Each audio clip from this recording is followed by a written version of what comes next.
Hey guys, Monke AU here with another video. Today we're going to be going through my UFC Des Moines or UFC Iowa predictions. This is of course the fight night that's happening this weekend. There are some pretty good fights overall, but I'm mainly just going to look at the co-main and the main event because they're the consequential ones, they're the ones that matters. Co-main event, RDR versus Bo Nickel, and I have RDR by decision. And honestly, I think RDR is a good underdog because currently he's paying $3, and this is why I say that, because if we really think about it, Bo Nickel's striking basically comes down to the jab, jab, jab, overhand, right? Or it's the wrestling. And RDR, he's got a pretty good chin, so even if he does get hit by a big overhand, I reckon he doesn't get dropped because he took some pretty flush shots from GM3 and he was looking good. I also think that his jab is far, far more powerful than Bo's. So I think RDR has a striking advantage just because he's going to have more in his arsenal. However, if Bo Nickel has actually worked on his striking since and hasn't just done the 1-2 overhand like he did in the Paul Craig fight over and over and over, and now is starting to mix it up, maybe he's going to throw hooks and things like that, uppercuts. But if he can mix it up, I reckon he might be able to outstrike RDR if he can change the game plan. But if he doesn't change the game plan, and you got to assume RDR outstrikes him. Similarly, if Bo goes for the takedowns, I reckon RDR has his trick up his sleeve. I reckon he's got a guillotine waiting or a ninja choke against the cage. I reckon he's got all kinds of things waiting. Because, I mean, he's been saying he said that Bo Nickel better get ready to go to sleep, this, that, and the other. And if people were to draw comparisons saying, well, Bo beat Paul Craig, who's arguably a better submission threat, you can't really make that argument because Paul Craig, they never went to the ground once. And no offense to Paul, but bro, he just threw leg kicks the whole fight.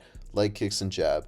And, to be fair, I don't even think he switched stance, or he didn't even do switch kicks. It was just all to one side. And that means you just got to dip your hands every time and then watch out for up top. That's really easy to counter. So I think RDR is far more dynamic than that. I mean, he has power. He dropped GM3, which, maybe that's a little dicey of an achievement. He squandered Kevin Holland, who I know isn't even close to being on the same level as Bo. But honestly, over 3 rounds, I don't think Bo rides out an easy decision because I think when it's on the feet, RDR has the advantage, and I think he's not going to be that easy to take down. And if he does get taken down, I reckon in the process he'll threaten a submission. And if he can do enough, get up, maybe even take Bo Nickel down, but I doubt, he could probably win a decision. I'm predicting maybe a 29-28. Maybe Bo starts strong, but then loses the next 2 rounds. But, I have heard some pretty compelling arguments for Bo Nickel because the people are saying that RDR's record is actually a little padded if you look at the ONE FC days, in that he's kind of going the Paddy Pimblett route, just beating up all the old guys. But I just reckon the second I saw this matchup was made, I instantly thought I'm going to go with RDR, and it's only until I've really thought about it that I had some minor doubts, but still I'm going to go with RDR to win this fight. And yeah, if Bo wins, then he's ranked, so good on him. Main event, Corey Sandhagen versus Davison Figueiredo. What a great fight. Although, to be fair, it should have been Corey Sandhagen versus Sean O'Malley. I'm going to go Corey Sandhagen by decision, and I just want to say initially that these odds are pretty brutal against Figgy because currently I think Sandhagen's a minus 500 favorite, right? And Figgy's paying like $4 or something, which is just ridiculous because we really got to remember, guys, Figgy, he's got good jiu-jitsu.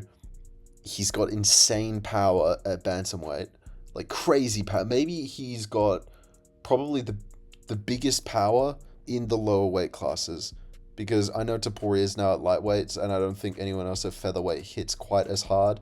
So honestly, I think Figgy's that guy. But the problem is Figgy's game plan so far against these guys has been to threaten the feet, then take him down. And the thing with Sandhagen is, honestly, I don't think Figgy's quite on the level of Umar where he's going to be able to keep him on the ground. So Sandhagen, I reckon, is just going to get right back up. And if Figgy can't do anything about it, then that's just easy rounds for Sandhagen. Also, I think he's probably going to struggle with Sandhagen's heights because there's going to be a massive reach difference, and Sandhagen's going to be able to hit Figgy when Figgy can't even get close. There is a chance that Figgy could drop Sandhagen. I mean, it's possible. I mean, he nearly knocked out Pete Yan, and he dropped Cheeto Vera, which no one else has done. The one worry I have with Sandhagen is he cannot afford to go back to this mindset of training specifics and forgetting kind of the essence of how to fight. You know what I mean? Because against Umar, ironically, he was outstruck by Umar because he was so focused on the wrestling that he couldn't get the hands going and he couldn't do that vintage Sandhagen performance, you know? I don't think that's going to be the case with Figueiredo because I don't think when people think of Figgy, they don't think of, oh, wrestling threat, watch out. They think of insane power, right? They're not quite on the same. His last name isn't Nurmagomedov. So I don't think Sandhagen's going to worry about that. And as I previously said, I reckon he's going to be able to stuff the takedowns of Figueiredo or get back up.